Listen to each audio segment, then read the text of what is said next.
Well, good afternoon. My name is Jacques Magen. I am a senior project manager at AUSTRALO Internet of Marketing Labs, and I have the pleasure to welcome all of you to the first Corenect workshop. We are very glad to have you in our workshop, which is co-located with Efecs 2020, and we hope you will enjoy the next 2 hours in our company. Today, our objective is to exchange with relevant stakeholders from both the electronic components and systems community and the telecommunications community, as well as organizations from complementary domains such as IoT, artificial intelligence, cloud, robotics, and more. We welcome all the people and organizations who are willing to contribute to making Europe the leading player in components for future connectivity systems. Today we have a very exciting agenda. We will start with some initial ideas on the vision and strategy on how to achieve that target, with a presentation followed by a panel with leading experts from both communities. Then our experts will present their initial views on the technical priorities that should be addressed, forming the basis of a European roadmap. You will then, as an audience, have the opportunity to ask questions in the question and answer session that will happen next before we conclude our workshop. So I want to stress that you can ask your question using the chat box anytime you like during this entire workshop. So first, we are going to start with an overview of our Corenect project, and then we will have a keynote speech. Our first speaker is Dr. Yanning Zhu, who is working as a research and program manager at the Vodafone chair at the Technical University of Dresden. She is in charge of all EU projects and proposals with topics ranging from tactile internet, V2X, remote area network to baseband modem design, 6G and international collaboration, and so on. Yanning holds a master's degree in signal processing and a PhD degree on communications engineering. She leads the consortium and coordinates the operation and work carried out in the project. Yanning, please proceed.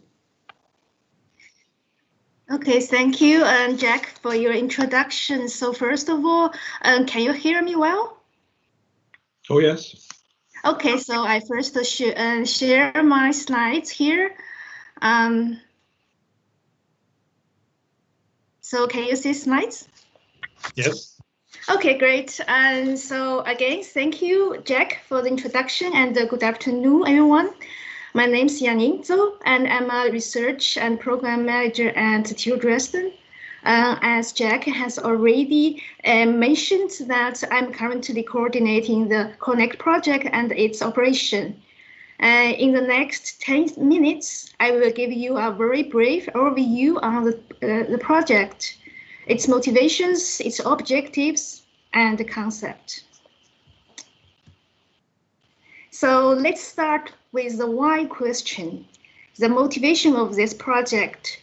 As you probably know, that 5G is one of the most important digital technology of modern times.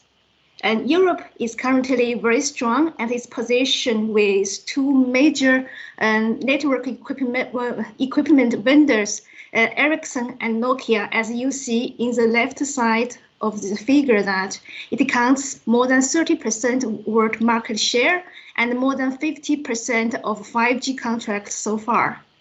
But on the other hand, if we look at the right side, we come to the electronic system production. Europe is only accounts for 4% of world production on telecommunications equipment.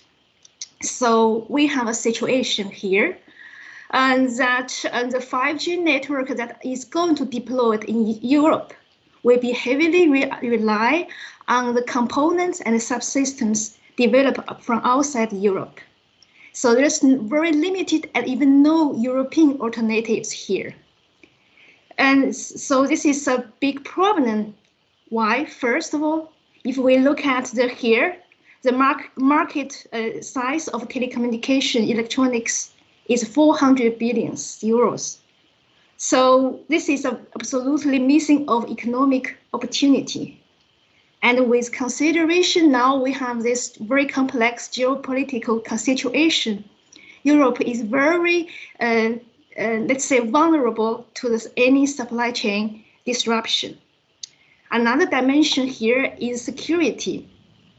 And comparing to a previous generation, when we evolution towards 5G, 6G, and beyond, it's not just about consumer market anymore. It's about industry. It's about to support critical infrastructure. There will be an enormous amount of data flow in our critical, in the 5G, in 6G, and network in general. So if we have no control on the supply chain, there's no say of sovereignty or autonomy. The last point here is that so our future innovation capability and the prospect will also rely on our current capability. If we don't act now, the gap will be just bigger and bigger. Then we come to the question that will Europe maintain its leadership in 6G without the support of microelectronics industry in Europe? So this comes to the motivation of this project. And here is a very general view of this project that is under 5GPP Phase 3 program. So it started from July 1st this year and will be 2 years. The total funding is around 1 million euros. And with coordinator as TU Dresden and 12 partners from 7 countries here. So talking about a partner, I want to emphasize here, we are having all the major players from telecommunications side, that is Ericsson, Nokia, 35 Lab and Nokia, and the 5G Infrastructure Association, that is association as a private part of 5GPP and TU Dresden. From microelectronics side, we have Infineon, AXP, ST as an industry partner, and AENEAS, which is one of the associations and the private board of ECSEL. And again, we have very strong research institutes involved, CELEDI and IMEC. As mentioned before, that 5G is not just about the consumer market, it's also about vertical, about industry. So we also have one representative for the vertical industry, that's Bosch. And if we look at the future component market or opportunity in Europe, this might be something very interesting for SME community. This is the reason we also have SME community representative AUSTRALO in the consortium. If you look at the left side, that our project is constructed based on a value chain approach. Of course, what is the exact value chain? There's a lot of different school of thoughts, and from different industry, you have different way of presenting what is value chain. This is just one of, one way presenting it. But the message is that we are having partners that from different layer of different types of value chain. So with this consortium, we have a couple of objectives to achieve.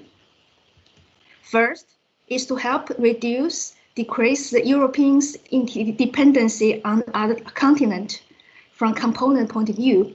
So here we are not talking about close ourselves or protectionism, because openness is the strength of Europe. What we are talking about here is ability to act. Next is that we have to involve industry, but we cannot do with microelectronics industry alone or telecommunication industry alone. As already mentioned many times in this conference, that the very important part of our strategy here is collaboration and partnership. So here we bring both industry together and do a concrete strategic roadmap on core technologies. The next element here is community. In order to achieve our goal, we need to have a critical mass and the collaboration between ECS community and network community. Last not least, in addition to all the industry community, we also need to act. So there's a very strong need to, in the end, to promote our results to stakeholders in both private and public sectors. Especially, we see there's a possibility for develop one or more European champions in the domain. From technical point of view, let's start with computing and storage. As also mentioned in the whole conference that we want an advanced process. I want to really make this very clear that not just health, not just automotive, not just artificial intelligence, connectivity, 5G and 6G, we also need processors. This is very important for our industry. It will be, if we evolve from 5G to 6G in the future, it will be intelligence everywhere in base station, in edge, in cloud, in the device. So this is very critical for us, and this is, as well organized, recognize that this is something we are missing, but a very critical competence. The next dimension will be communications and sensing. This is something Europe is traditionally very strong analog design. If we're looking at the evolution towards 6G, it will pushing towards millimeter wave and terahertz. Okay, depends on your definition what is terahertz. Anyway, we will go to higher frequency. So it will open the door for combined communication with sensing, localization, imaging. So this could be even more opportunities for European industry. The last on the list is the peripheral. So again, 5G from 5G to 6G to the future, it's not about consumer markets anymore. It is about also industry. It is about the ability to massively connection heterogeneous device, not just mobile phone, IoT device, sensors, and all the novel devices that could be used in vertical. So it is very important to look at the value chain as a whole to have a complete strategy. Above all these three technical domains, we need to also bear in mind that we need to have a sustainable future, a green future, as already discussed in the morning. This is Europe needs to have a neutral, climate neutral by 2050. So it's very, very important to develop the system with energy efficiency in mind. Another dimension is, of course, security. We must have security in the design towards 6G.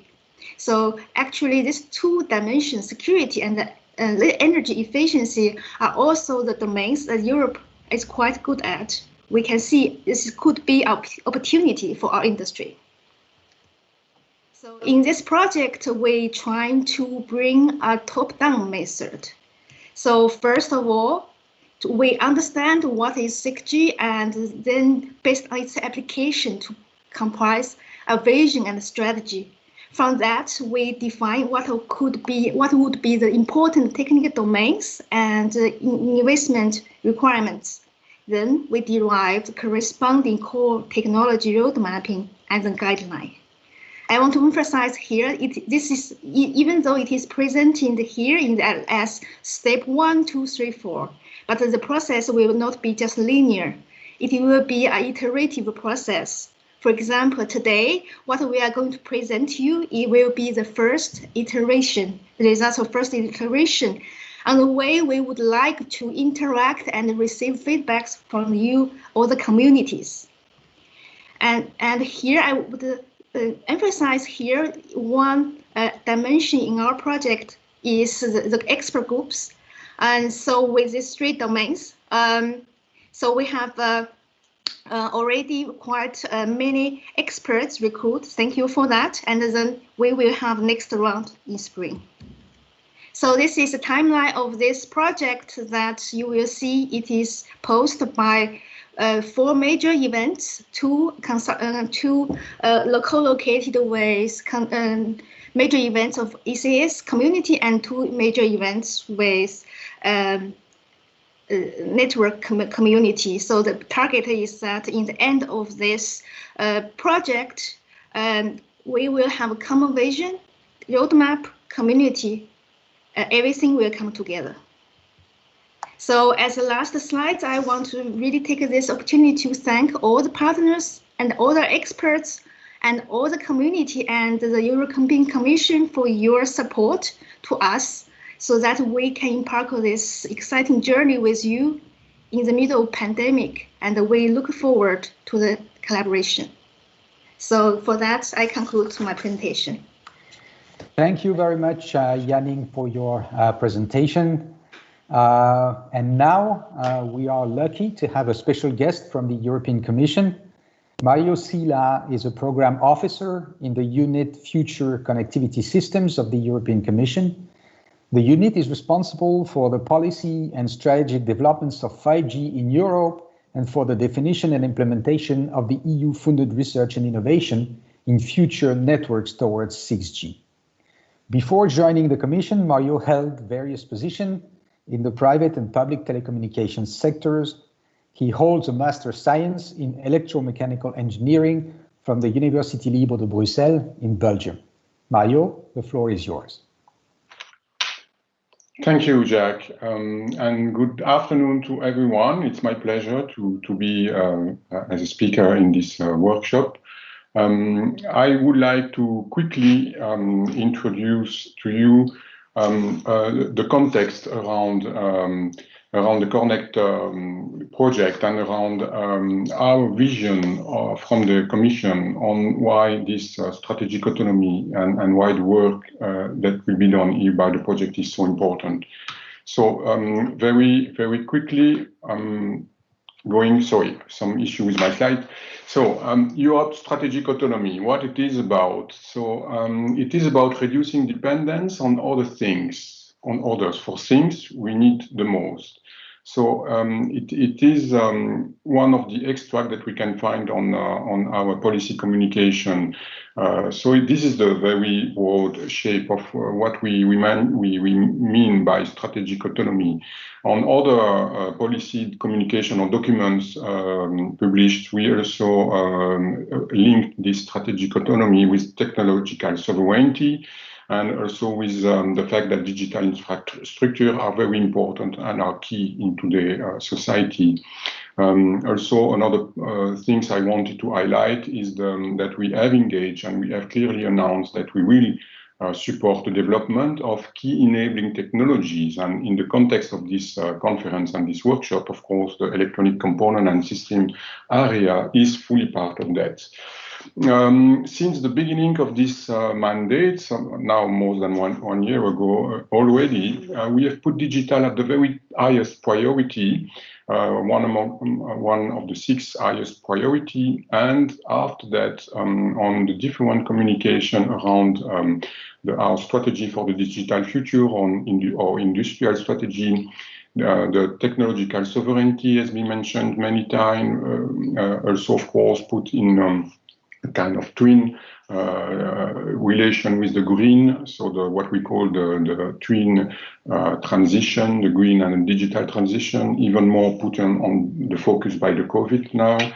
Something important also to mention for today's workshop and for this project is that the new industrial strategy of the Commission clearly mentions 6G and future network as an area where we need to do something. So what will we do? This is our. This is one of the instruments, not the only one, to address this high-level political target. So we're talking about digital partnership for the next framework program. We have proposed some of them. The 2 most important, of course, for today's discussion is smart network and services on networking towards 6G and all the related aspects, and KDT on all the component and hardware aspects. So very quickly, you have heard a lot about this partnership, but on smart network and services, something to mention is that we want to address the full value chain. We want to extend the scope from the pure networking, because today networking is encompassing, or the cloud is encompassing as a direct link also with other software approach. It must include security, it must include energy efficiency, of course. These are kind of horizontal for all the ICT, but still. And here, what is important for us and for today's discussion here is about this, down on my slide, the link with the devices, the link with the hardware, what we call new opportunities for enabling technologies. So this is why the link with the ECS community is important, and why we think technology sovereignty is key. If I don't present it here, but the strategic research and innovation agenda developed by the community from the telecommunication by Network 2020 is already addressing this specific part on the enabling technology. Then when we look on the other side from the ECS community, you have maybe followed this morning presentation by the association from ECSEL. They are developing the strategic research and innovation agenda for 2021, but this SRIA is addressing the long-term research also for the 10 years to come. And on this, at least on the draft currently, but clearly there is a section on connectivity, which addresses 6G, which addresses also the technology sovereignty. So all these are in input and the starting point, I would say, from the work that the project is doing. Why this is important for us? This is why we think on our, I see that my time is already over, but I will go quick. Our vision is to have, of course, leadership in component as a key aspect for strategic autonomy, especially in our connectivity domain. This is clear. We think that we have strong know-how in Europe, strong industrial leadership in some area, but it's also global momentum worldwide, meaning that many regions of the world have started and have put a lot of money on this aspect. So we want to involve the two community. We want to be sure that the component part is addressed on the 6G, and we want to have a top-down approach. This is what was the boundaries, or at least the scope we wanted to put into the Corenect project. And so that's why we have started this initiative as a bridge between the current situation and then the partnership that are coming in more or less in 2021. So very quickly, these are the Corenect expected outcome. Yannick just presented them to you, but of course they will implement different steps to reach this European roadmap and to improve our strategy on the long term to being able to address this strategic autonomy. I will not go into these details, of course, but these are the type of idea that maybe you can discuss this afternoon and for which we are interested. This is just some of them that I have put on the slide. Of course, it's absolutely not exhaustive list, but it's just to start thinking a bit about this. So to conclude quickly, for us, Commission, it's extremely important to address the field of strategic autonomy. You have understood it from the highest political level, especially on connectivity system. We think the component part is key and is very important. That's why we have started this initiative, and we really count on the two community to work together and on your input to be sure that we can solve this, or at least we can, on the long term, address the technological sovereignty. Thank you very much. And this is finishing my presentation. Thank you very much, Mario, for your speech and for taking the time to participate in our Corenect workshop today. So I just would like to remind everyone in the audience that you can use the chat box to put your questions. Now we are going to move to the first session of the workshop. Work package 2 in Corenect is about defining the strategy, vision, and requirements for the core hardware technologies that will allow to build a European technological sovereignty in 5G and beyond. Björn Ekelund will present an overview of the initial insights and conclusions of the experts working on this issue, as well as some opportunities and challenges that have already been identified. Björn is responsible for antenna, electronics and electromagnetic radiation research in the Ericsson Group. He has held leading roles in both businesses and technology in the wireless and microelectronics sector for over 30 years. Besides his role at Ericsson, he is also a board member in several companies and organizations and an advisor to industry associations and government agencies. Björn Ekelund holds a master's and a doctoral degree from Lund University. Björn, please proceed with your presentation. Thank you. It's a pleasure to be here. Let me just get my screen up.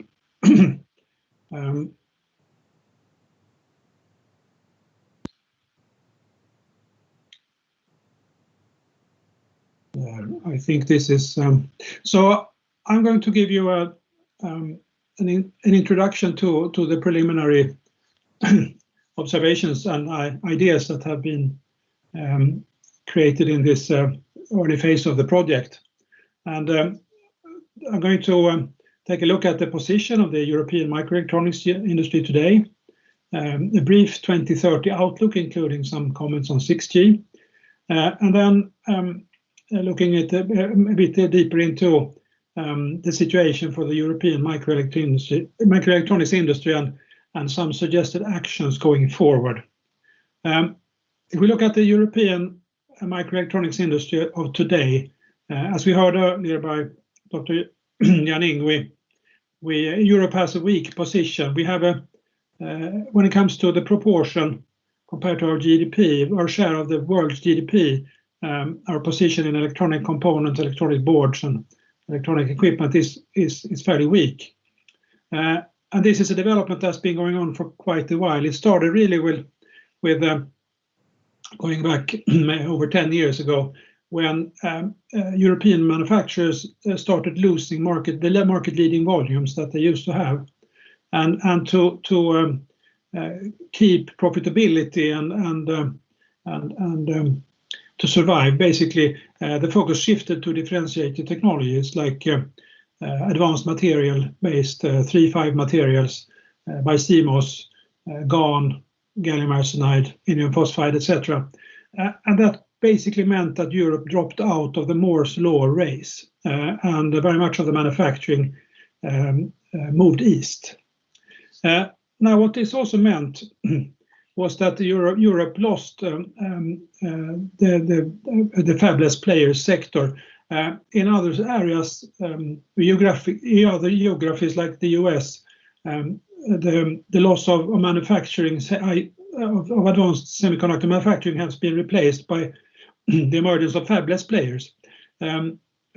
Companies designing very advanced SoC and then relying on manufacturing at other places. That has not happened in Europe. And now when we see product differentiation moving into software and microelectronics, as I will go into more detail later about, this is really a threat to the European industry as a whole. There is now, with this wave of digitalization we see in the world for both organizations and products, there is a very strong connection between industrial strength and the microelectronic strength. And I think this is very much recognized by China, for instance, who is doing massive investments into this to secure the future competitiveness, not just for the telecom sector, but for all sectors. So why is now 5G so important? It's really because, first of all, digital infrastructure is really critical to society and must be trusted. We heard that previous speakers talk about this. The digital infrastructure is the spine of modern society and enterprise. And we also see products digitalize. And this is not just sort of mobile phones. It can be anything. Everything from lawn mowers to furniture becomes intelligent and connected and sensing. And if we don't have these technologies, if we don't have this competence pool and the manufacturers and the suppliers in Europe doing these things, we may end up becoming passive users of others' technology instead of adding true value. So this means that these technologies, the 5G and its related technologies, are really value enablers for all European industrial sectors. We looked in our work. We have dived into two value chain a little bit deeper, and they are really key to Europe, but they are not the only ones. The first one is the telecom value chain, and that is fairly obvious talking about 5G, and that is a European strength. But unfortunately, the supply chain has moved out of Europe. So we have strong players in the telecom space in Europe, but their entire supply base, almost their entire supply base, is non-European. And that, of course, makes them vulnerable to geopolitical challenges, for instance. And it's also so that the proportional relevance of the strength of Europe, I mean, advanced radio circuits, advanced analog technologies, the proportion of that relevance is falling in the products as the telecom products become more and more digital, more and more software. Of course, advanced radio circuitry, advanced antenna solutions, advanced analog circuitry still represents a large value, but its share of the value in the modern digital infrastructure is falling. There's also a strong political drive for open network architectures, particularly from the US government. And the risk with this, and the strategy is very sort of conscious from the US government, because going this way will play straight into the arms of the big cloud players, and they are all based in the US with a few exceptions. The other value chain we looked into is the automotive value chain. This is really Europe's flagship industry sector, employing over 15 million people, including suppliers and the entire value chain. Now, that's going through a very dramatic change. We have electrification, we have software. We see today that the value share of electronics in a modern car is up to 30%. So this means that the value chain that has been largely European in the vehicles segment is now also moving out of Europe. And that is, of course, a threat to the European car industry's sovereignty. And it's increasingly clear that there is a really strong symbiosis between the semiconductor sector and the automotive sector.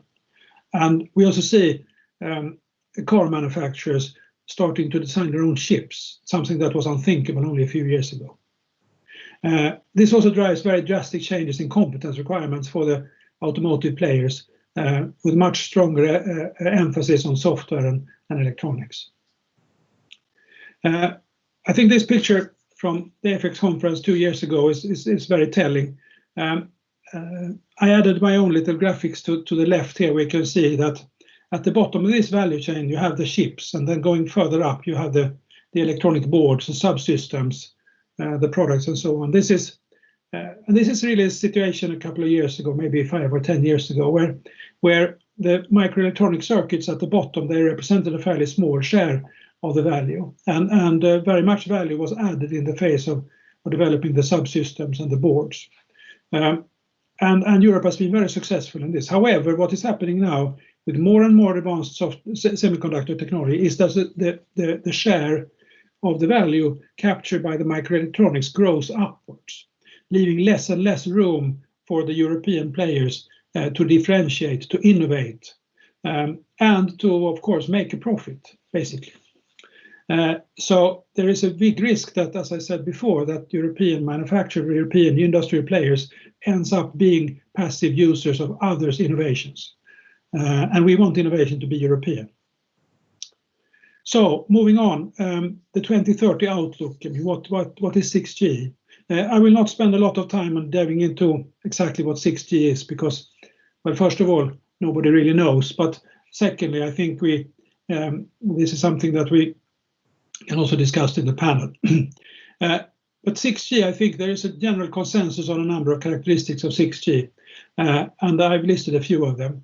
The first one is really non-limiting connectivity. And we have affordable, ubiquitous connectivity with extreme performance. The connectivity itself is no longer a limitation. The Internet of Senses means that we are now not only conveying traditional signals like audio or video, but also other senses, maybe even taste and smell will be transported over the 6G network. This, of course, relies on the development of new sensor technology, but that is in the pipeline. We have the Internet of Robotics, the Internet and the 6G network controlling physically moving objects safely and securely. We have the programmable physical and biological world where things will be intelligent and connected and programmable, containing software.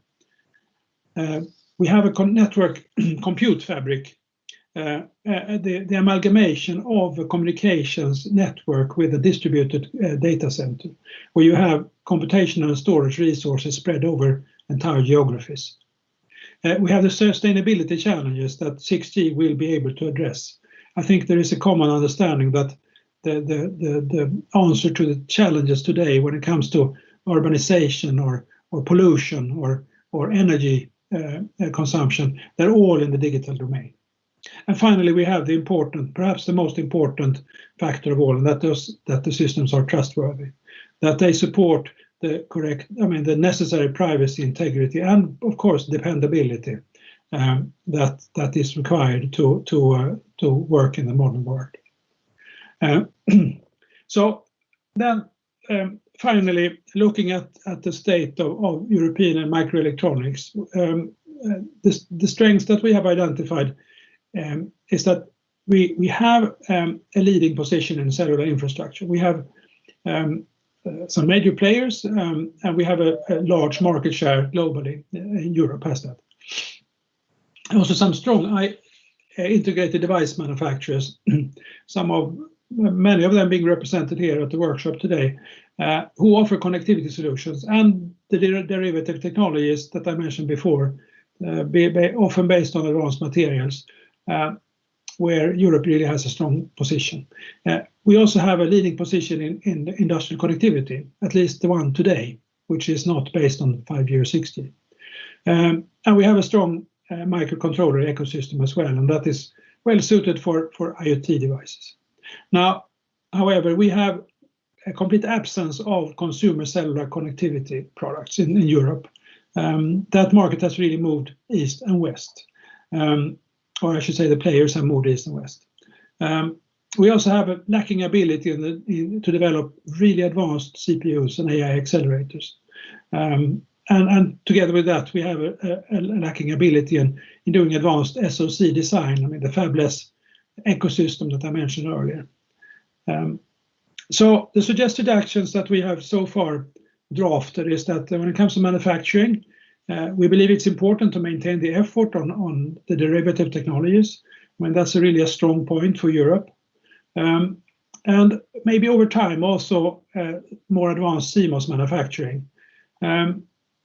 Advanced CMOS manufacturing is very much an Eastern Asian affair today, but that's not really because of labor cost or anything else. Advanced CMOS manufacturing is very much an investment game with very large capital investments, and geography doesn't play that much role in that actually. But this probably should be a longer term objective, because to make proper use of this, Europe needs to have much stronger abilities in advanced SoC design. When it comes to product development, we believe it's important to invest in activities to move up the value chain. We have a lot of strong positions in Europe today when it comes to various product segments, everything from furniture to consumer goods and heavy machinery. But there's a big opportunity with digitalization to move up the value chain, to move from manufacturing components to manufacturing systems, to move from selling products to selling services and so on. We need to reinforce the CPU and AI accelerator development initiatives in Europe. Today we see that maybe with the exception of ARM, pretty much everything in this space comes from outside of Europe. We are also weak in when it comes to cloud technology. Although much of the innovation happens in Europe, the commercialization does not happen in Europe. We also need to invest in making advanced digital ASIC design possible in Europe. And this is not only the capability when it comes to talent and competence, but also CAD tools. Today, the software tools used to do these designs is almost entirely from the US. And then finally, when it comes to research and innovation, we believe that the talent supply is super important. I think I mentioned that a couple of times already. I think, and here the European framework programs are really important. They are a good way to attract and to build talent in Europe. We should also encourage academic collaborations with world-leading institutions. They are means to both improve the training of our own students, but also to attract top research talent into Europe. We should continue the effort that is already ongoing on the derivative technologies I mentioned before. We have a strong position there and we need to keep it. And then finally, as with product development, we need to strengthen our capabilities in digital ASIC design, advanced digital ASIC design. In various sectors, we have the microcontroller, we have the CPU, we have the AI accelerators and other fields. And there are, of course, very strong links to investments for software because hardware does not live in its own. I mean, it always goes together with software. So that concludes my presentation today. Thank you. Thank you so much, Björn, for sharing the initial thoughts and ideas and suggested actions from the Corenect project. I would like to remind everyone in the audience that, of course, you can comment or ask questions through the chat box. And I'm sure Björn's presentation is already raising a number of questions and comments. So now I would like to give the moderation stick to Yanning Zhu, who will be the moderator for the next panel. And Yanning, I would like to remind you that you have 30 minutes sharp for this panel because we have a constrained agenda today. And to the audience, I want also to remind you that you can follow the hashtag Efecs2020 on the social networks to get all the news about the conference and our workshop. Yanning, up to you. Okay, so thank you, Jacques, again. And so also a reminder on the time. So we are in a very tight schedule, of course. So welcome to everyone. Welcome to the panel session about strategy and vision and the requirements. As Björn has already given you a glimpse of work that has been done inside the project. And here we will have all the representatives of organizations who are leading the work in the project and elaborate their views to you audiences. So before we start, I would like to first introduce you our panelists one by one. And so we start, first I start with Telecom side. And first one is Alexandros Kalosilos, who is Executive Director at 5G-IA from Belgium. Then the next you have seen Björn Ekelund, Corporate Director on Hardware Device and EMF Research and Ericsson from Sweden. So next we have Frank Hoffman, who is Chief Expert on Mobile Communication Systems at Robot Bosch from Germany, and who is also the representative from the vertical in our panel. So next one will be from next week from the Microelectronics industry. We have Patrick Courtier, Technique Program Manager at AENEAS from France. Next, Patrick Pipe, Director of Strategic Partnership and NXP from the Netherlands. And Dominic Thomas, Director of R&D Partnership and ST Microelectronics from France. And last, Gerard Fedweiss, Vodafone Chair Professor and TU Dresden from Germany, who is also coordinator of the Corenect. So before we start the panel, I would also show, in order to for audiences better to interact, I also want to share my screen here. How can I share? Sorry for the delay here. Why I cannot?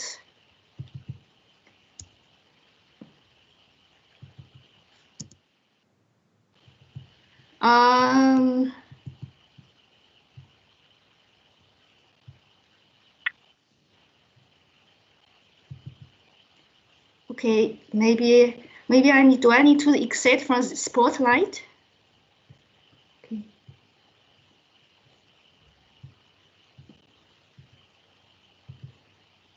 Okay, it seems it's not working at the moment. This slide for me, apologize for that. So,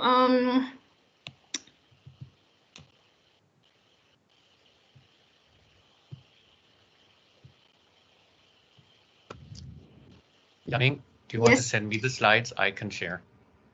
I think others have slides on the next. Okay, I can send you the slides.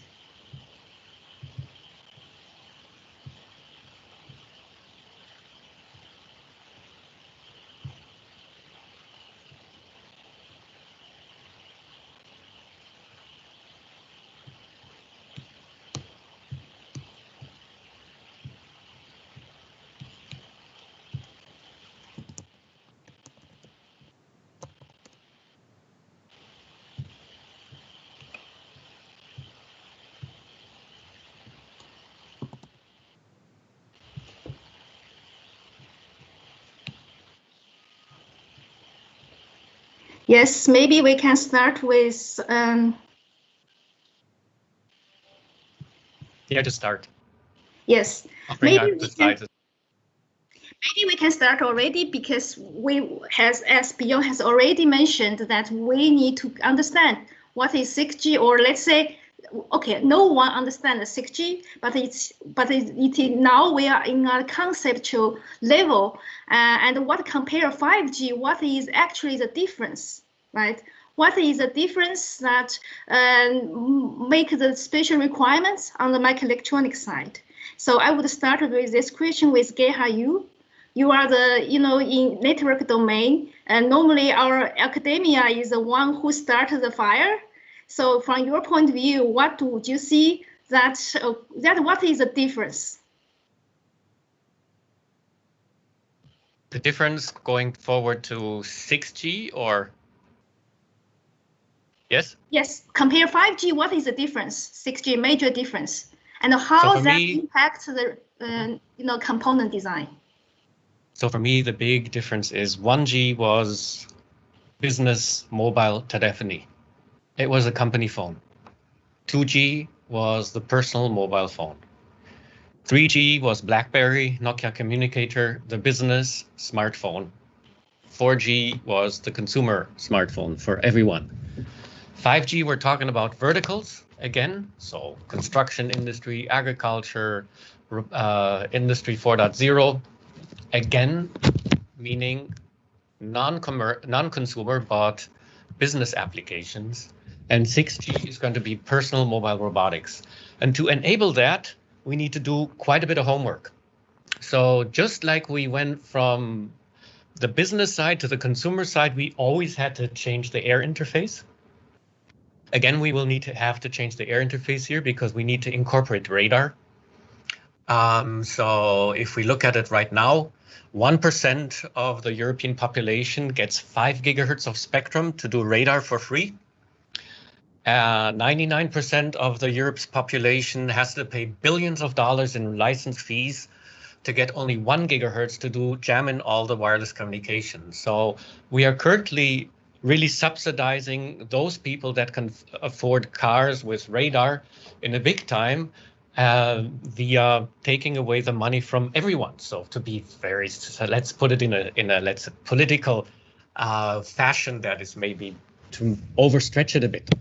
So what I think we really need to do is look at this and see how can we embed the functionality for personal mobile robots, meaning radar and spectroscopic sensing and other kind of activities and possibilities, such that we can really have our personal mobile robots doing our wash at home, following us while shopping, doing the yard cleanup work, exoskeleton that we can put on, learn how to do this sports, that sports, be playful, gameful things, so that any age group that we have, from birth to when we say goodbye, is really supported with personal mobile robots of different kinds. And this is where we really have to look at and see what are the requirements.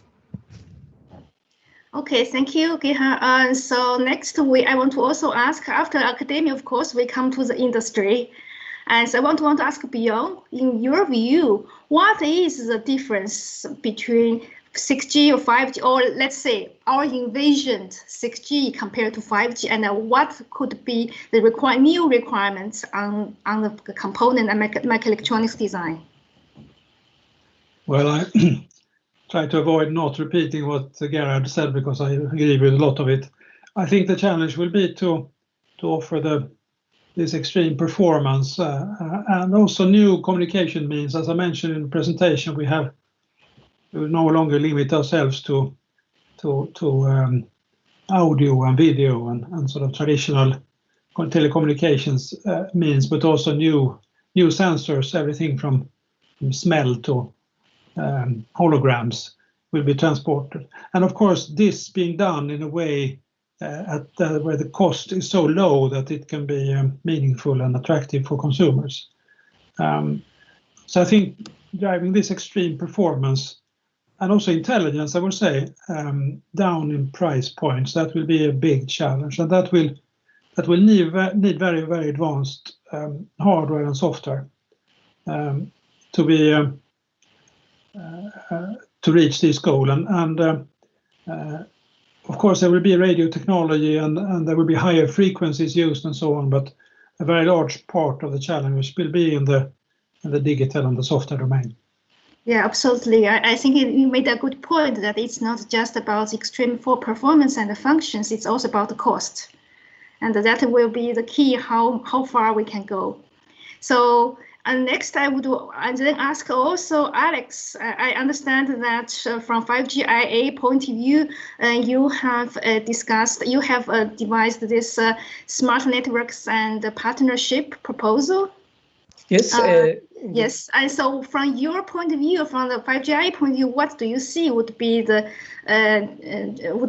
biggest difference compare 5G to 6G, and what it means for our microelectronics partners? Yes, thank you, Janine. We have listened already some very good examples of what 6G can bring into our life. I would like not to repeat the same points, but address this from a different perspective. Of course, nobody can say with 100% certainty that 6G is going to be this or that, but still we see some specific trends in terms of what we need essentially in the new networks. For example, we see that the full digitization of the verticals, because 5G has opened the door of the verticals, but in 6G we are going to see a full digitization, will require extensive solution in distributed high-performance computing. We need to move computing resources close to the edge of the network in order, for example, to reduce the expected delay. Or another example is that the 6G networks are going to be quite complex. I mean, even more complex than 5G networks. And 5G networks are already more complex than 4G. We have multiple slices, multiple logical networks on top of the same infrastructure. We have these logical networks competing for specific resources. So we see that AI and machine learning will play a more significant role for the beyond 5G and the 6G networks. Also, we are expecting a tighter interworking of verticals with the end services, I mean, with the network. So security and cybersecurity will play an extremely role.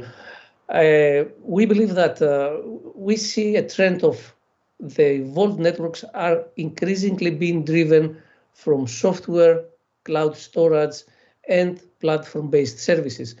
And this will bring some opportunities, but also some issues that we have to address at the European level. Okay, thank you, Alex. Gerard, can you, maybe we can stop share the slides here so we can see the actual speaker. Thank you, Gerard. So thank you, Alex, for sharing your insights here. And so when we talk about the 5G, 6G, very important thing is to talk about the vertical, because this is one of the most important dimension towards digitization. So from Frank, can I ask from your point of view, what's, from vertical point of view, what do you see the new requirements imposed from the 6G, in particular for this automotive industry, as Björn has mentioned, that it is one of the biggest, sector, very important sector for Europe that accounts about 7% of GDP. And when we have more electronics, more computing power needed for the future, is this a threat or opportunity? Thank you, Janine. I want to open up the scope a little before I come really to the concrete answer here for your question. And as Björn already mentioned, GDP is quite important here in the automotive industry, and we have, I think, a very good overview here because we are not only as a company in the semiconductor business, but also as a tier one in the automotive sector here. And we see here also some really threatening topics here because of the technical trends we see in the ecosystem, because on the one side, there are some major trends in the automotive industry, as you can read every day in the newspaper about autonomous driving and connectivity, electrification, big data analytics, and this really will change quite a lot in the automotive industry. And here, Europe has to be very careful to keep a leading position. And currently we concentrate here in this discussion mainly on 5G connectivity, but I will also come in 6G connectivity, and I will come back to this.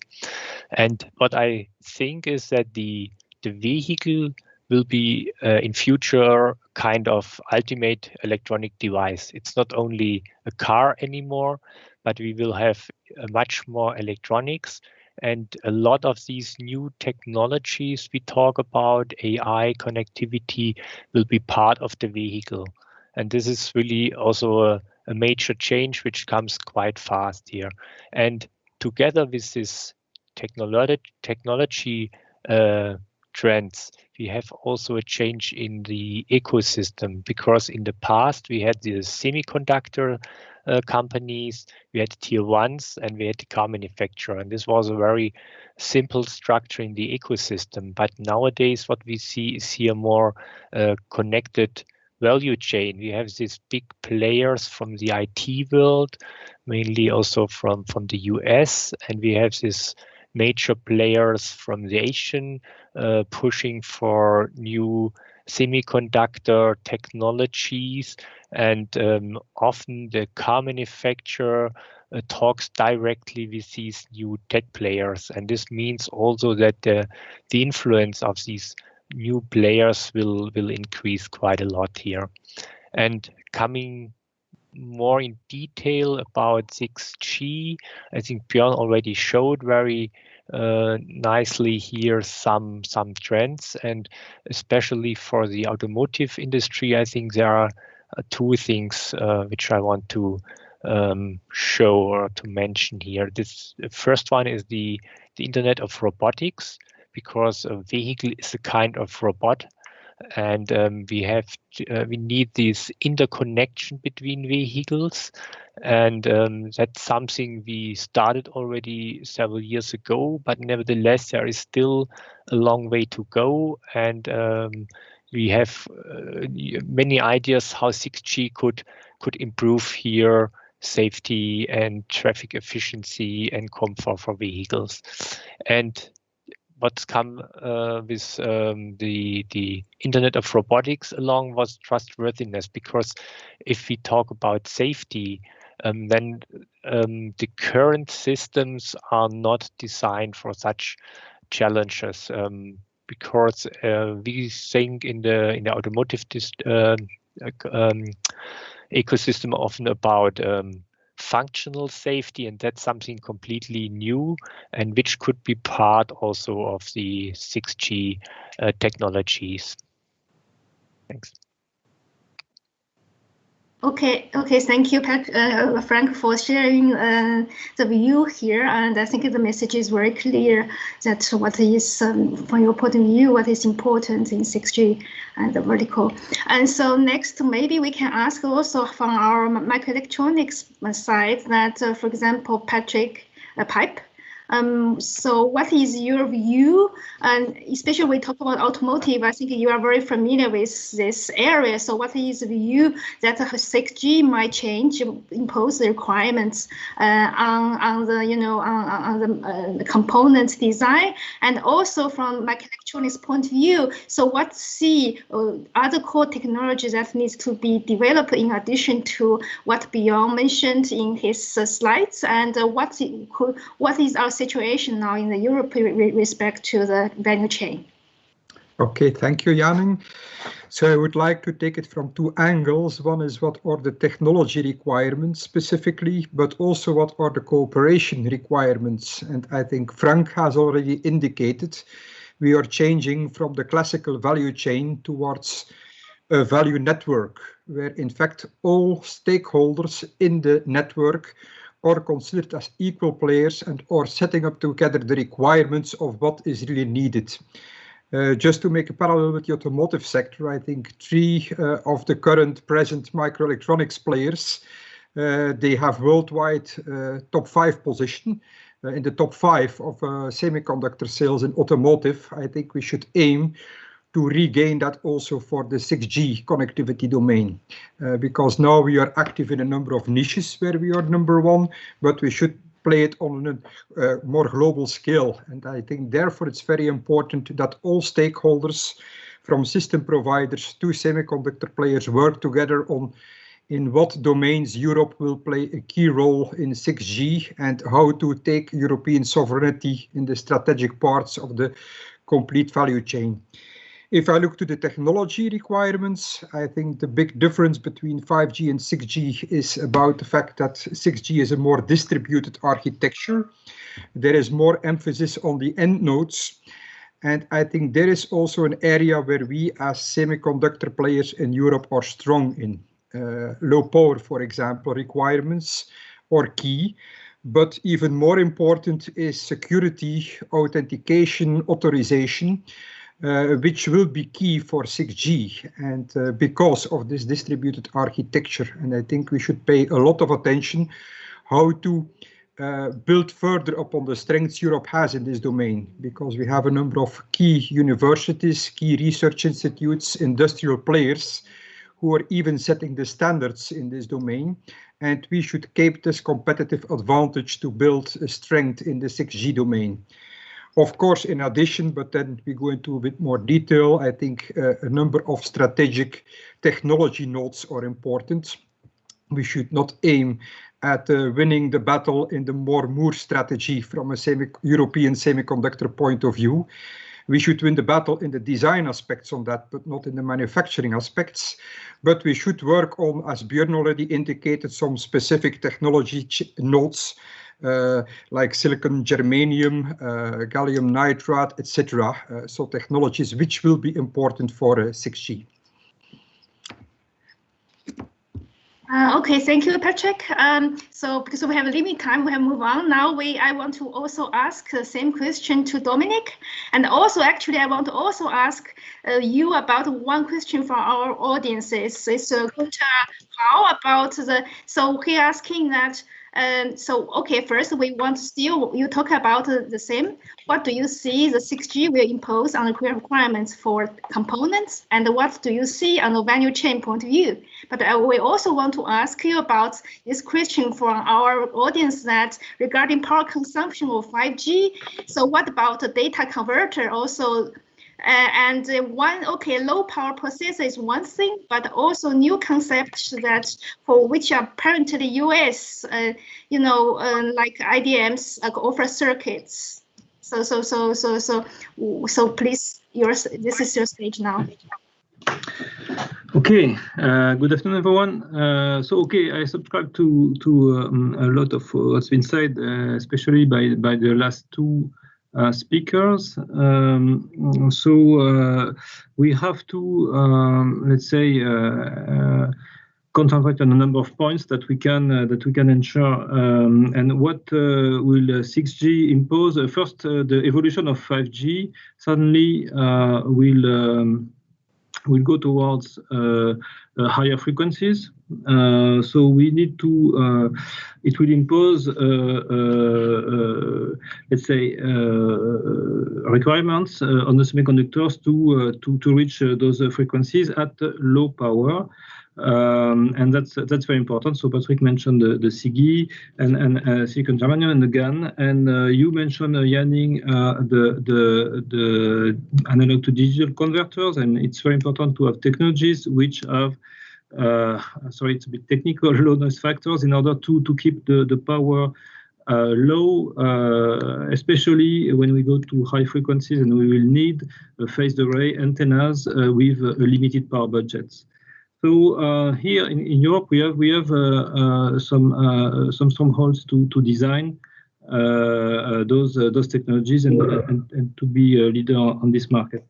Then I want to insist on another point.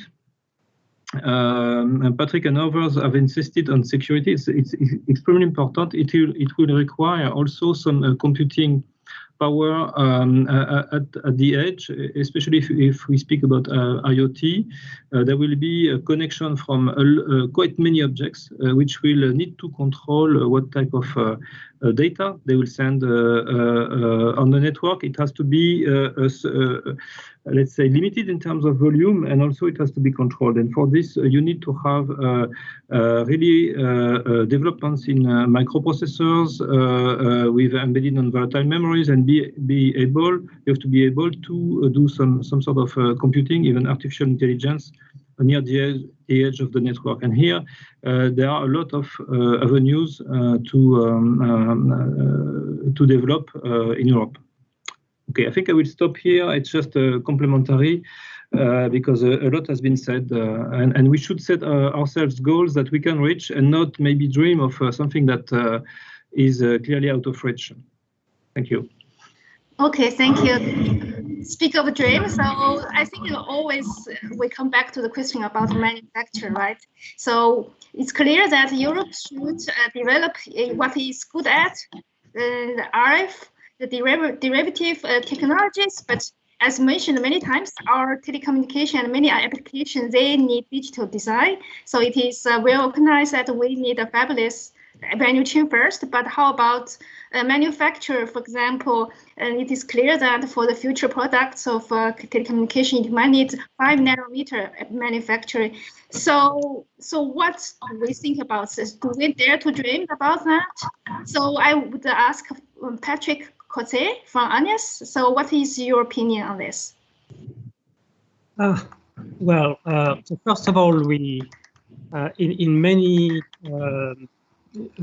technologies that we need to master to be able to be independent in 5G and 6G, there are manufacturing capabilities. You know, this morning we had an award to a project, Toronto, who had developed world-leading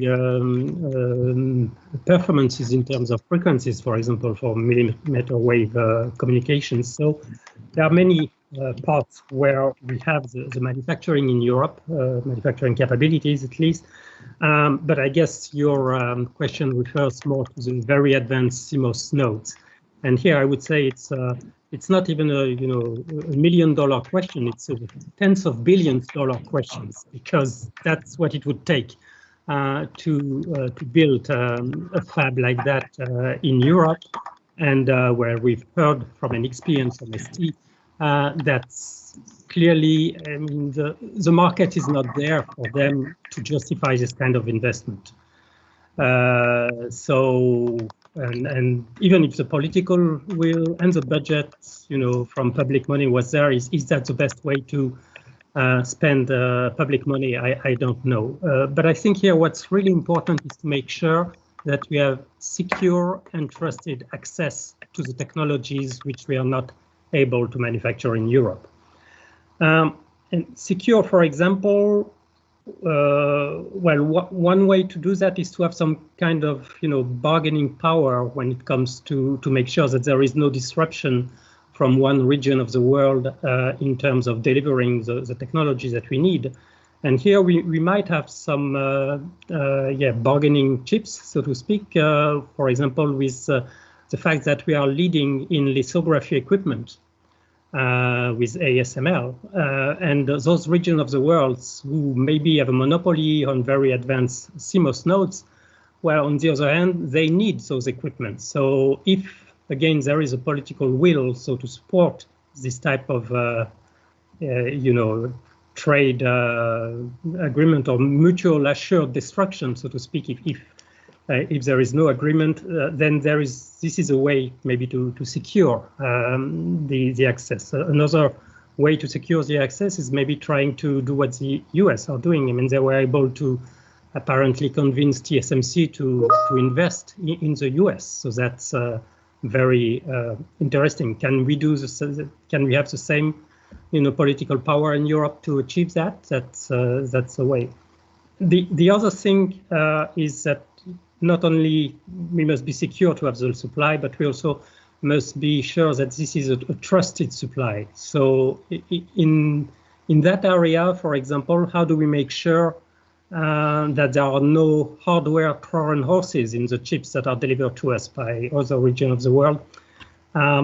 I don't have the answer, obviously, but I think this is one of the items that the Corenect project has to focus on to make sure that when we cannot afford to have the manufacturing in Europe, we are sure, nevertheless, to have secure and trusted access to the technologies that we need. Thank you.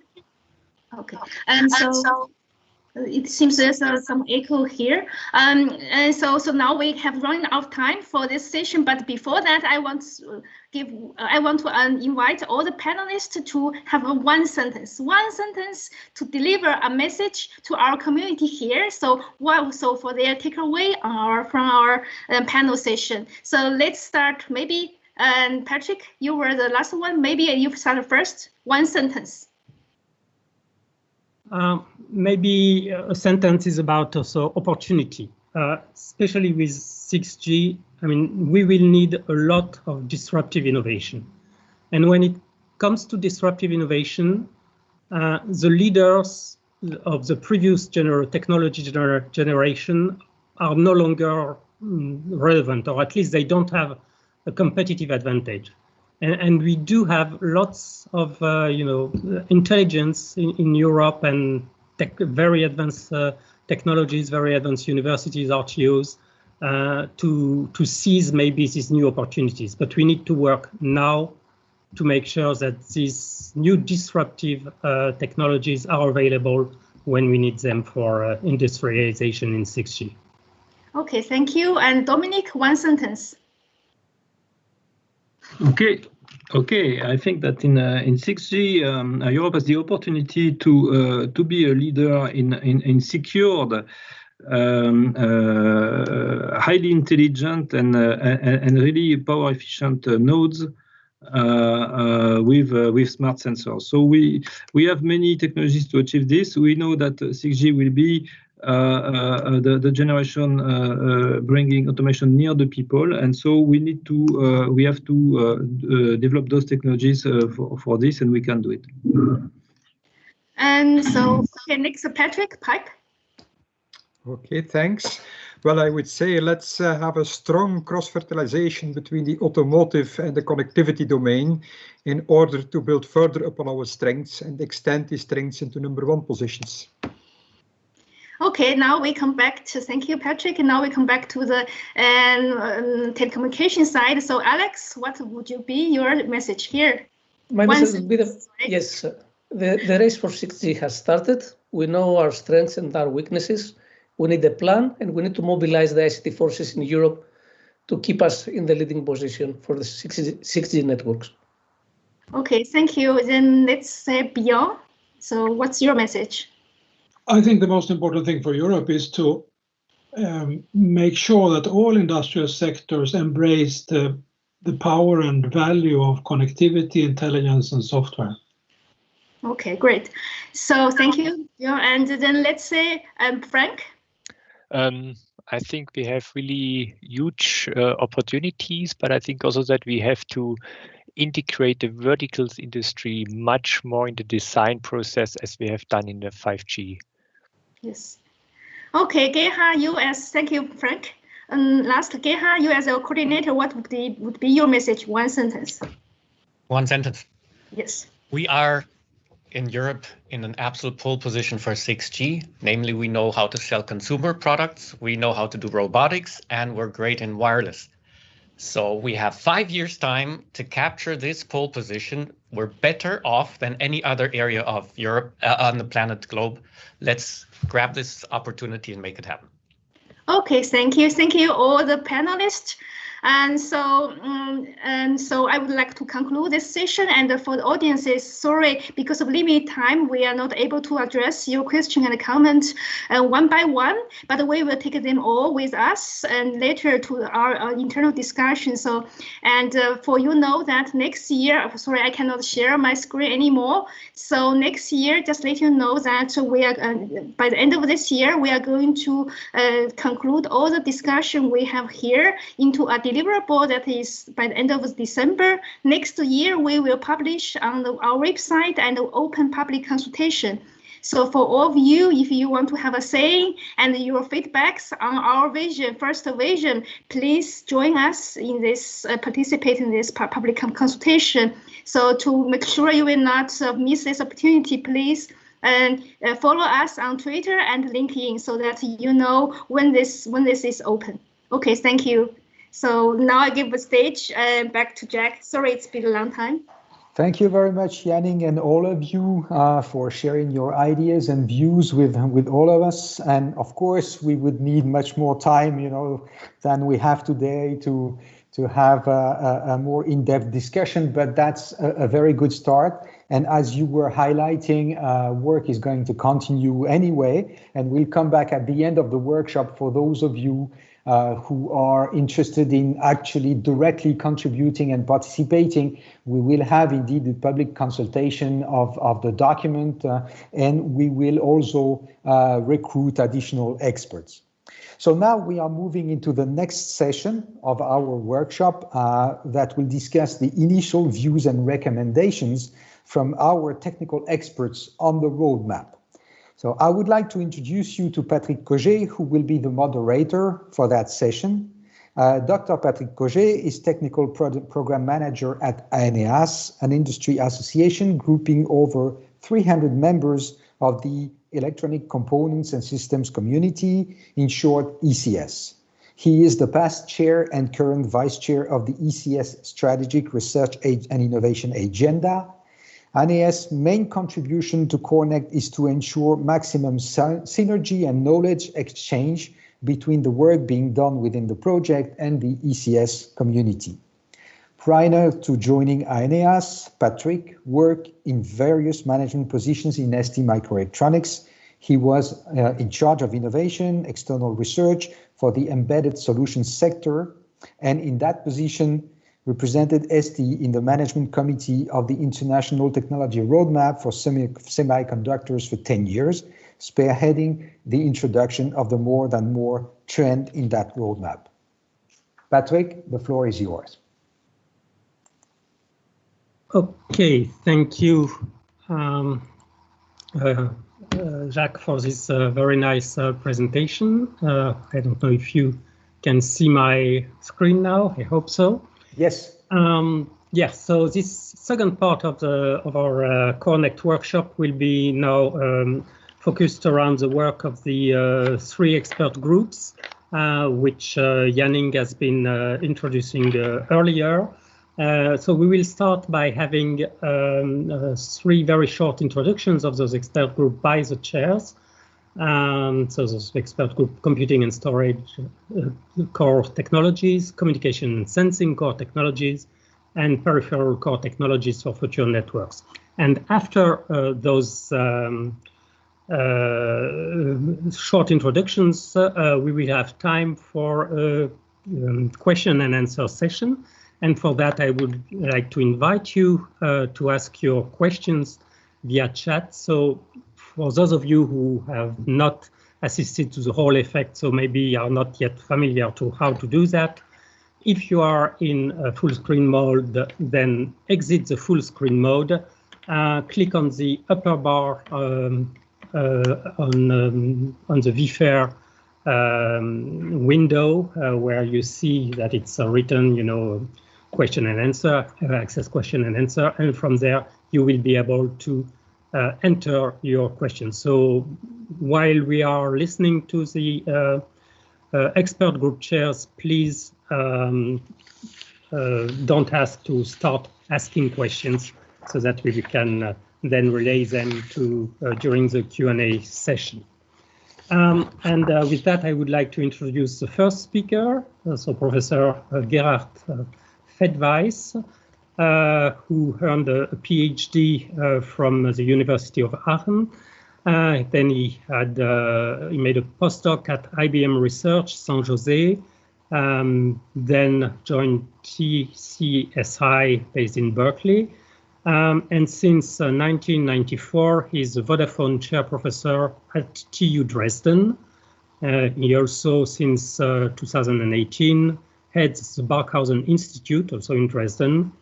He researches wireless transmission chip design and coordinates the 5G Lab Germany. And he's also a serial entrepreneur because he has spun out 18 startups, no less, and is member of 2 German academies, the Academy of Science and the Academy of Engineering. So with that, please, Professor Fedweiss, the floor is yours. Perfect. Can you hear me? I hope so. Yes. So welcome, everybody. I just want to quickly storm through Corenect's EG1, the expert group 1 on computing and storage. So what is it if we look at modern chips and in terms of computing and storage? We have multiple different cores. They are defined by their instruction set architecture, ISA it is called. And these basically we take and build multiprocessor system on chips out of them.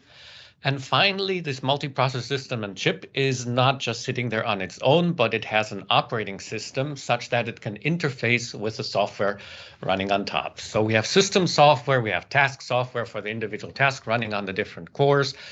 And this whole thing needs to be orchestrated.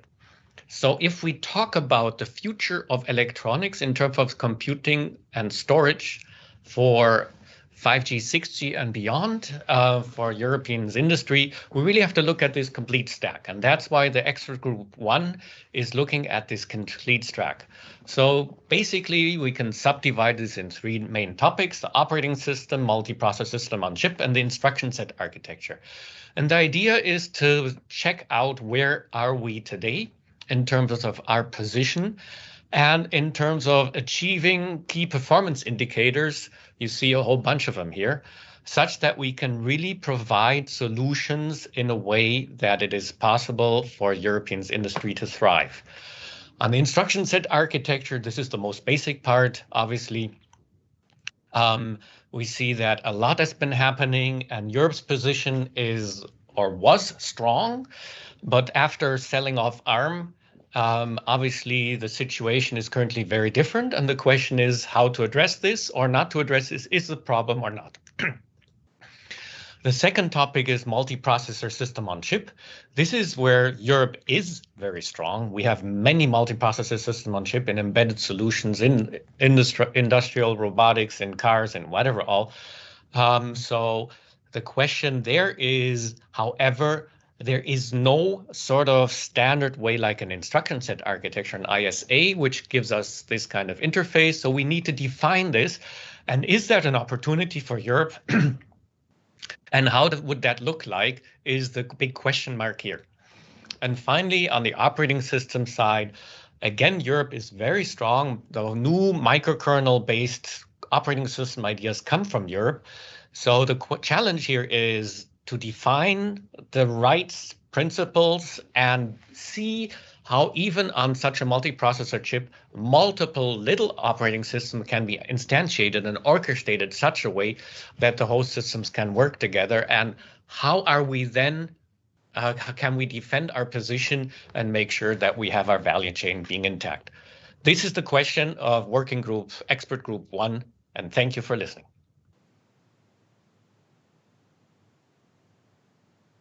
Well, thank you, Gerard, for this very clear introduction to the Expert Group 1. I would like now to go to the Expert Group 2. The chair of that expert group is Piet Wambach. Piet is a fellow at IMEC, Belgium, and is also a part-time professor at the University of Brussels. He's involved in analog, RF, and millimeter wave IC design using advanced CMOS, SiGe, and 3.5 technologies, with applications in wireless communication and sensing. And with that, Piet, the floor is yours. Thank you, Patrick. I hope you can hear me and you can see my slides. So I'm leading the expert group number 2 that focuses on communication and sensing. So with a group of experts, we want to see where we can maintain, strengthen, and ensure the leadership for Europe in this domain, in a world that calls for ever-increasing data rates, not only at the infrastructure side, more subscribers, but also at the device side. And so when you plan 6G, it comes with a lot of challenges. I will be brief here, I go through some of the most important ones. The requirement for increasing data rates will not only be for a connection between wireless devices and the base stations, but also for the wired backbone, the metro. And then further, there is a pressure to decrease latency even below the numbers that 5G targets. Now, in the future, there will be more communication devices than just a bunch of smartphones and computers that compute with the base station. A broad variety of sensors will also communicate, and there will be a huge amount of them. And all this will inevitably require a tremendous computing power.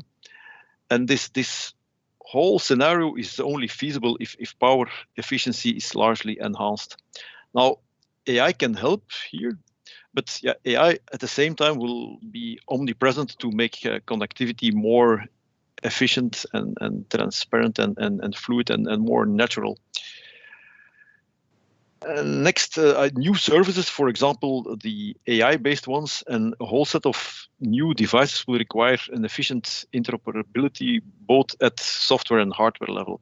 And needless to say, security is a default requirement here. We're still in the first phase of the Corenect project, so we believe that it is appropriate to start with an analysis of the main gaps in our field of communication and sensing. And to make this inventory of gaps, we are defining 4 classes of connectivity areas. So it's first class is data centers. And next we have the wireless infrastructure. So that's the piece in the connectivity that in the connectivity chain that includes antennas and base stations. And then with industrial grade connectivity, we mean connectivity technologies such as low power wide area networks, and then microcontrollers that are needed by industrial applications like industrial IoT, but also health and automotive. And then finally, we have consumer grade connectivity that today is mainly driven by smartphones. To give a glimpse to this gap analysis, you can see here the main players per region in the field of consumer-grade connectivity. So we have the foundry level, we have the chipset level, and we have the OEM level. Now, at the foundry level, we see that US, Korea, Taiwan, and China, they have big players, but Europe, just as Japan, is absent here. And then similar for the providers of chipsets. Europe does not have a Qualcomm, for example. And then at a higher level, Europe does not have an OEM like Apple. Now, is this a problem? And if yes, how big is that problem? And do we need to fill these 3 gaps, all these 3 gaps with European companies? And if not, where do we put our priorities? And suppose we have a few billions to invest, into which hole would you put your money? And what are the criteria to set priorities? Is it jobs, or are there also more strategic considerations needed in case trade wars become more apparent than they are today? So we see a lot of questions, lots of material to discuss. And so therefore, we will work with about 40 experts in a series of workshops to come from a gap analysis to recommendations for a stronger European sovereignty in the domains that we find strategic. And we will do it by raising questions, discussions, on a few key questions. And to avoid that such discussions are limited to the most talkative experts, we work with virtual post-it sessions. And so in this way, we aim for a democratic way to come to our findings and recommendations in this expert group. And this concludes the introduction of expert group 2. Thank you very much, Pete. I'd like now to turn to expert group 3.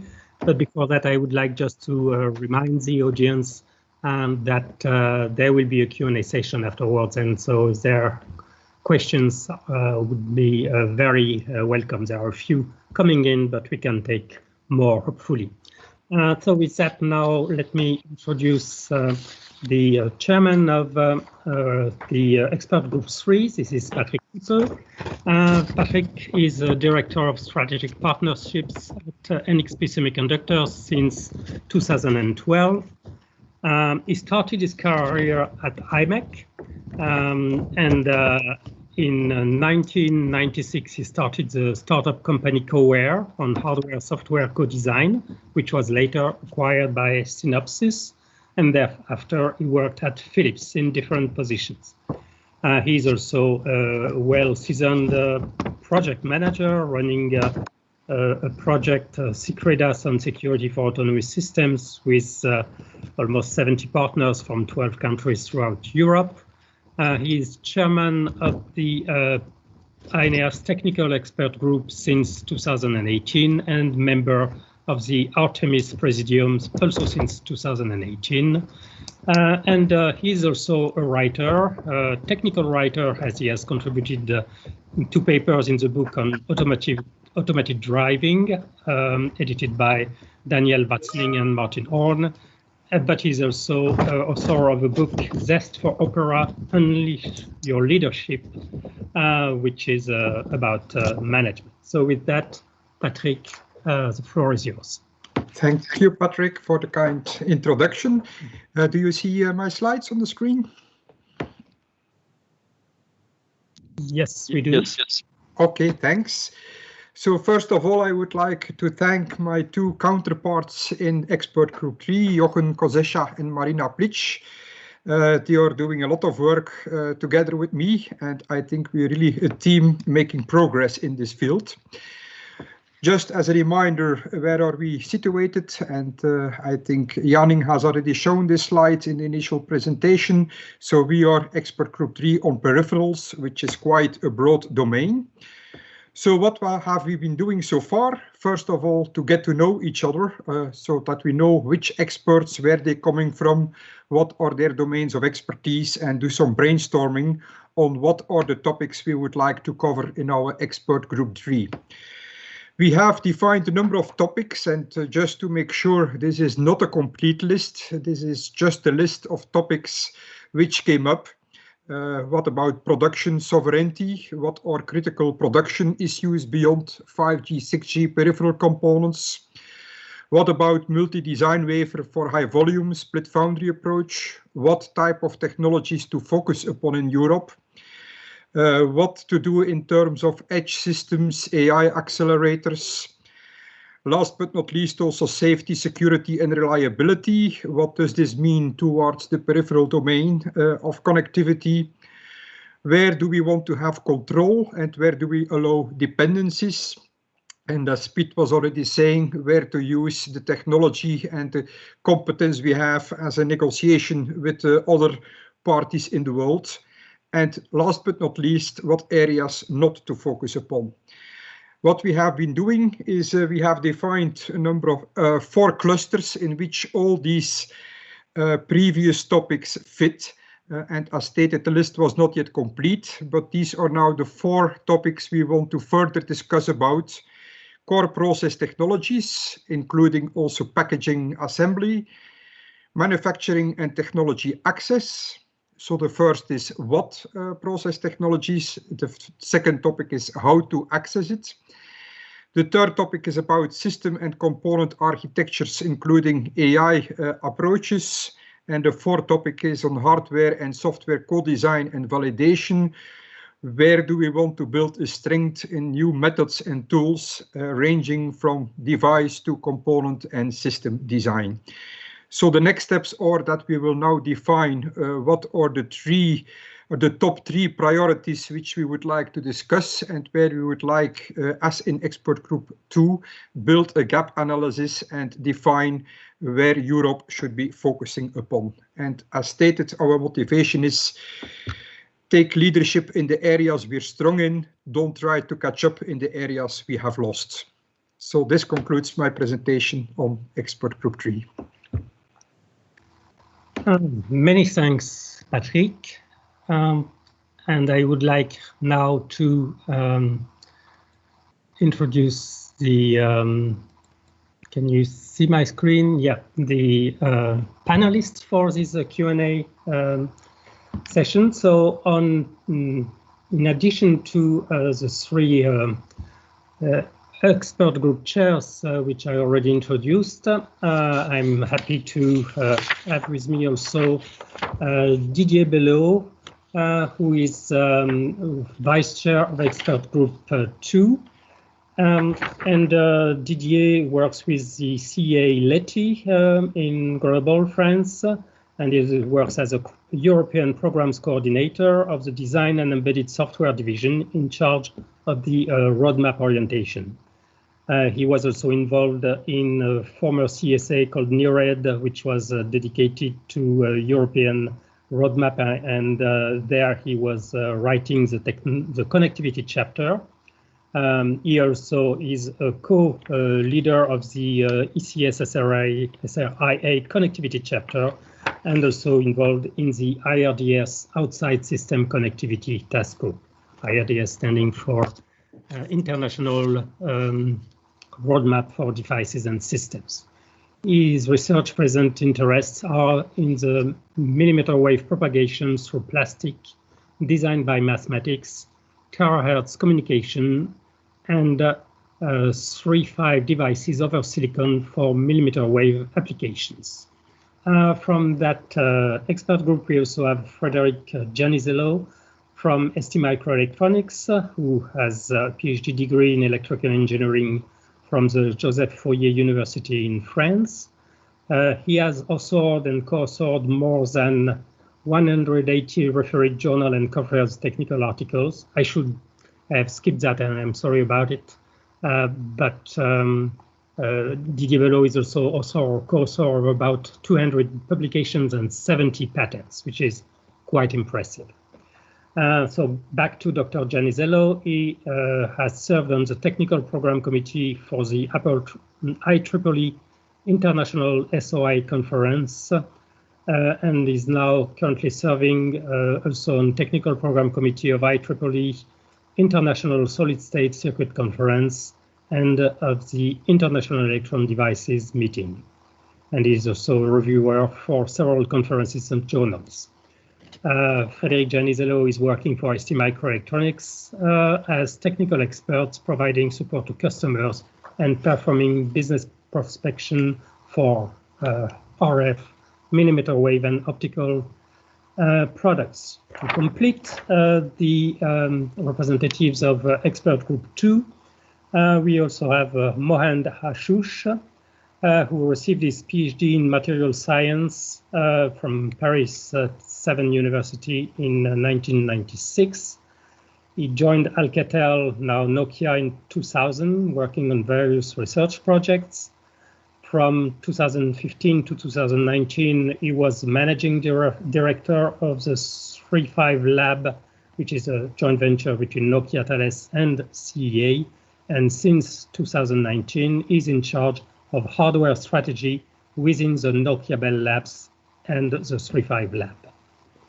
And finally, for expert group 3, in addition to Patrick Pippe, we have Jochen Kozerscha, who is Senior Director of Funding and Projects Coordination, and as in Infineon, he has been working there for 2.5 years. He has more than 22 years of experience in the field of embedded systems and power electronics. Before he joined Infineon, he was responsible for the coordination of pre-competitive research and research projects within the European Power Electronics Research Network, ECPE, where he was also responsible for roadmap activities in the area of power electronics in aerospace and automotive applications. And he is a technical coordinator, a member of the advisory board of several ECSEL projects in aerospace, power electronics, and semiconductor area, and contribute to several other European projects. So with that, I'd like to start the Q&A session itself. Let's start with the first question, which is directed to expert group 2, so either Peter or one of his colleagues. What are the ideas of your expert group to fulfill these European gaps in the value chain which you just presented? I can take it, but Frederick or Didier, you are also free to take it. So let me first give you my opinion. So I think in advanced CMOS, there of course our gap is the biggest one, and maybe I can second the one of the possibilities that Patrick you have raised, namely that we could investigate whether a scenario that the United States is now setting up with TSMC, whether that could make sense and whether it is affordable. But yeah, a deep market study has to be done. But yeah, more important, I think we have to play our current strong cards on the other technologies, because 6G, it is not only on about going above 100 gigahertz, but it will be a strong component there, and there we see that CMOS is really running out of steam. For 28 gigahertz, several players they say, well, yeah, CMOS can do it thanks to the fact that you use beamforming, and the transmit power per PA is still not outrageous, and CMOS can do that. But above 100 gigahertz, it is a different story, and there comes the chance of other non-CMOS technologies where Europe has already a good track record. And then heterogeneous integration is still something that has not been touched upon that much during today's workshop. So we have, for example, we have Leti and IMEC both strong in 3D integration, and exploiting these capabilities. I think it will also be key in 6G. Okay. Yes, to complete this, we can say that if we speak about the heterogeneous integration, we are strong in the institute, in the academic, but we have not an example of a strong company who can do this 3G integration up to millimeter wave, or up to hundreds of gigahertz in Europe. So that means that we have the basis to do that, and we need to transform this basis in an industrial reality.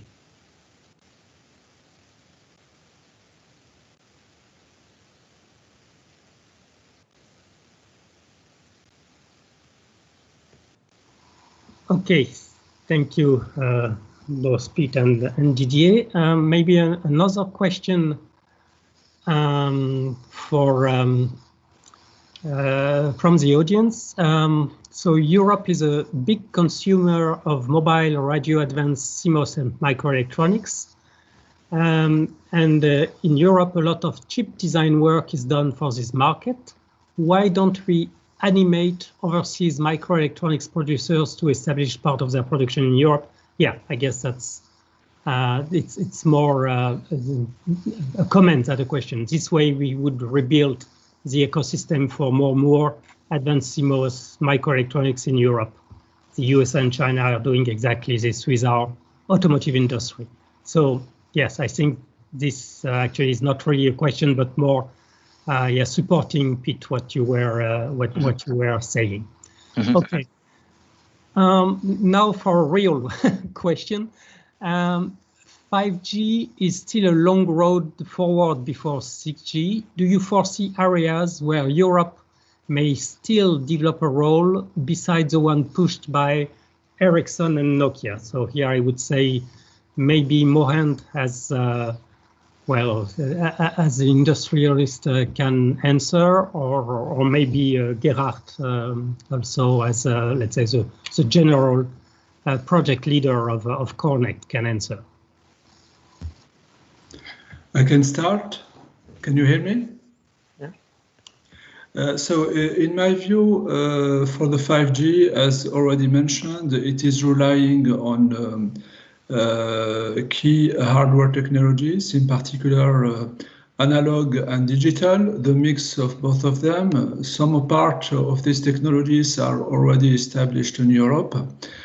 In my view, there is still some key areas where we could play a role. One of them is the introduction of automation and the digitalization of some of the radio part, but also on some of the core network parts. And for that, I think it will be a combination of let's say, artificial intelligence core processors that will be developed in the future, and for which I think there is a key expertise in Europe, in particular the software, let's say, houses and knowledge that we could develop. And for that, I think in terms of patent, in terms of standardization, and also in terms of fabrication, because we could have also some dedicated design. And I think Europe could play a role not only on the fabrication part, but also on the specification, because obviously the digital automation and the verticals will imply beyond the classical, let's say, industries like telecom, but also all the verticals, including cars, health, etc., where Europe have also key leaders. In addition, maybe I will not spend more time. In addition, I think we need also to think in these technologies beyond the radio part and the digital part. There is also the transport part. And the transport part is usually made with optical.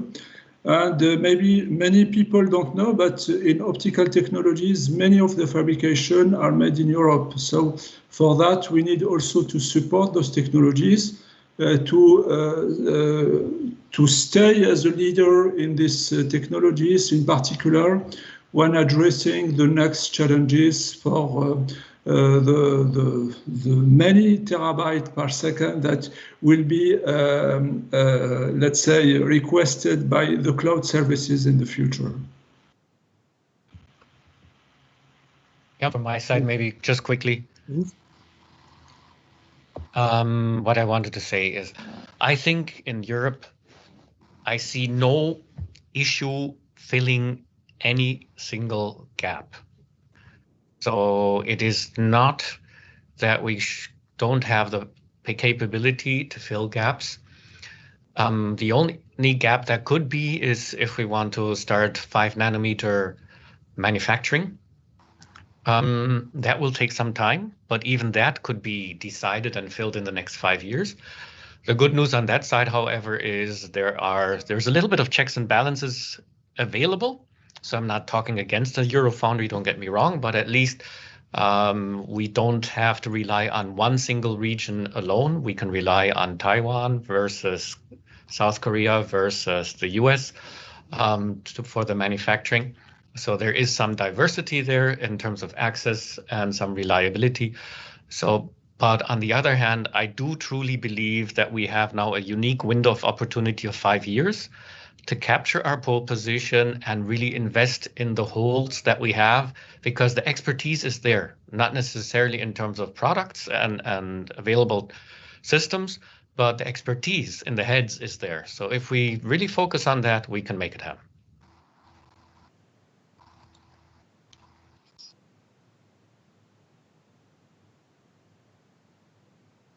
Patrick, you're muted.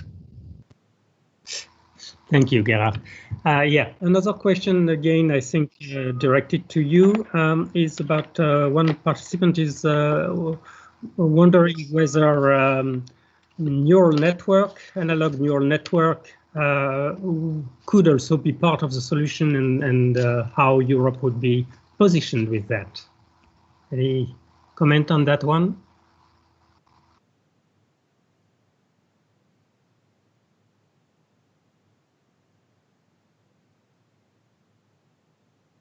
Who should comment?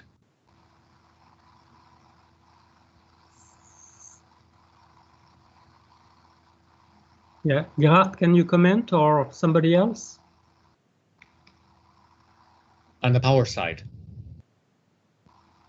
I thought more on the computing side, maybe. Yeah. So I mean, on the computing side, obviously, so what we have is a situation that we do not have the chip know-how. We have the multiprocessor system on chip know-how, but not the computing know-how in such a big fashion that one could say we can build our own sort of computing hardware company as quickly as we would like to. So this is obviously an area that one could also start thinking of in terms of saying, would we want to, as a European Union, also start setting up expertise in computing? What I do see is a lot of activity in supercomputing in Europe, and I'm a little bit worried about that, because my experience and look in being in the technology area now for so many decades is that typically new ideas and new architectures come, just like shown by Clay Christensen in the Innovator's Dilemma theory. They come from the bottom, just like ARM started out with the Apple Newton. That's how it started out, its success, and then moved into mainframe machines of today and standard computers of today. We have to see the same thing happen here again. So if we have an initiative there, I would rather see it from the bottom moving up into this kind of computing situation, because top-down has not been known to be a success. Okay, thank you, Gerard. Yet another question from the audience.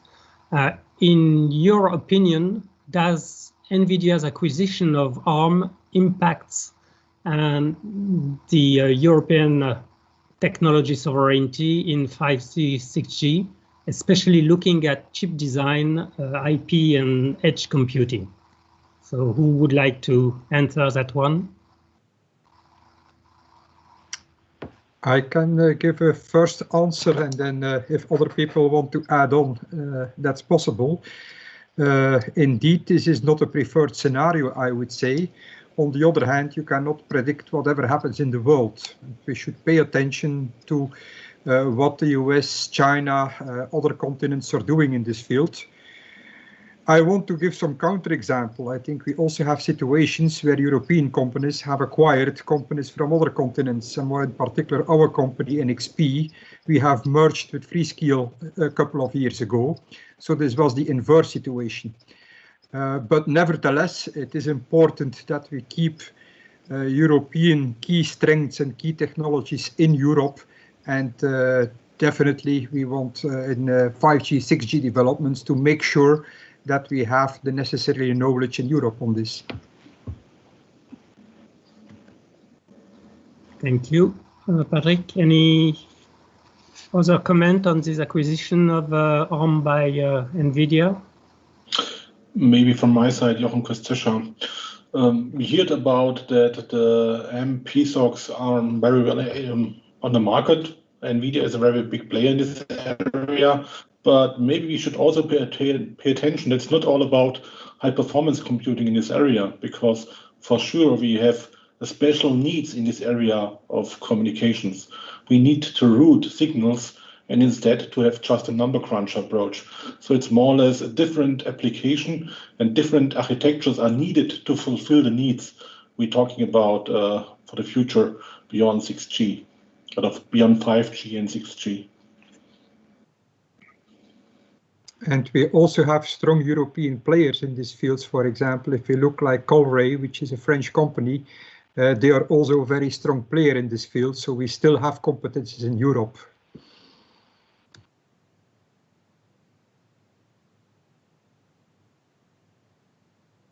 Okay, thank you very much.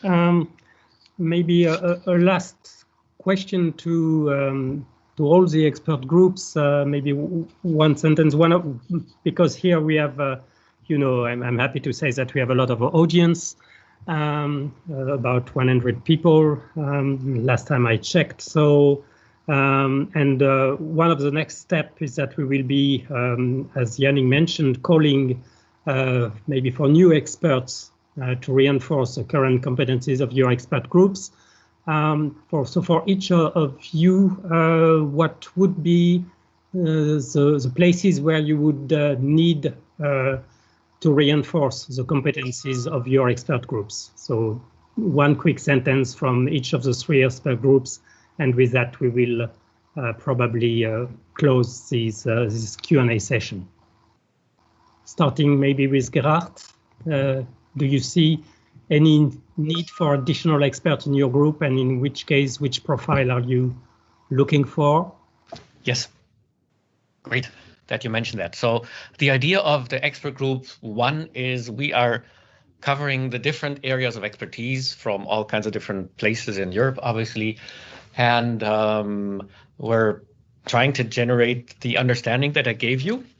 And what we will be looking for in the first half of next year is we will have an open call for additional experts on the three topics that I mentioned. So on the processing and the memory subsystems, from the hardware point of view, from the multiprocessor point of view, all the way to the operating system point of view.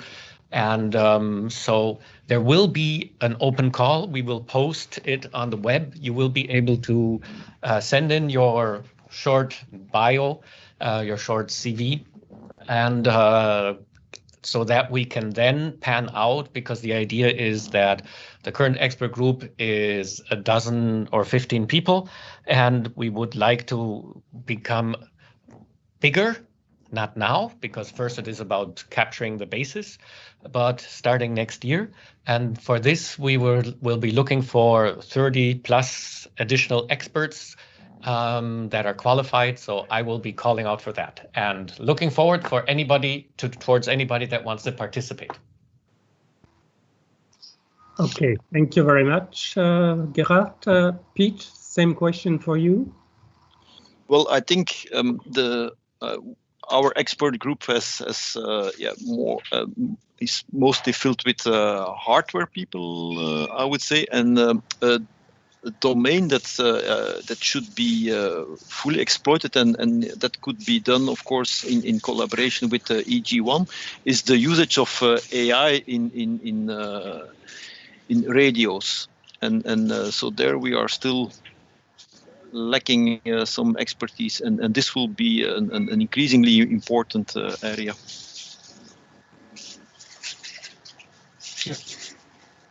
Perhaps just one other point, Pete. From hardware side, perhaps we are a little bit weak regarding optical. So that's perhaps one field where we will be missing one or two people, because I agree with the previous comment from Morand.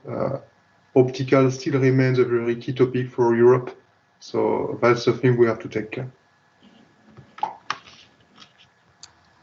Okay, thank you. And for expert group 3, that's Jochen, I believe, who is going to answer. So Jochen.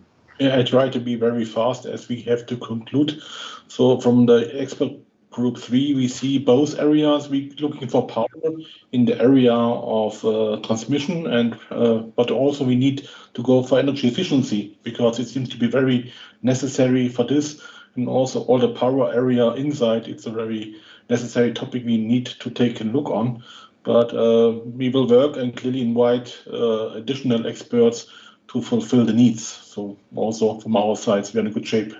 Thank you.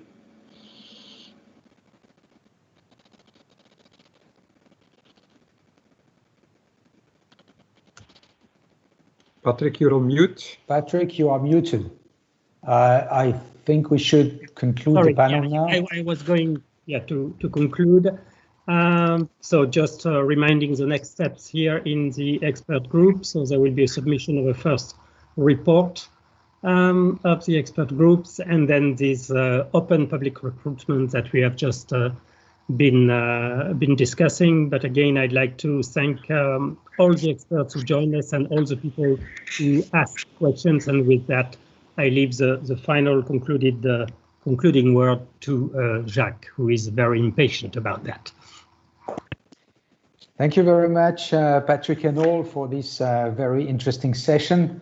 I'm afraid we are already coming to the end of this Corenect workshop, and I have the challenging duty of coming up with some kind of conclusion, although this is obviously only the beginning of the road for all of us in this ambitious objective that we have set for Europe.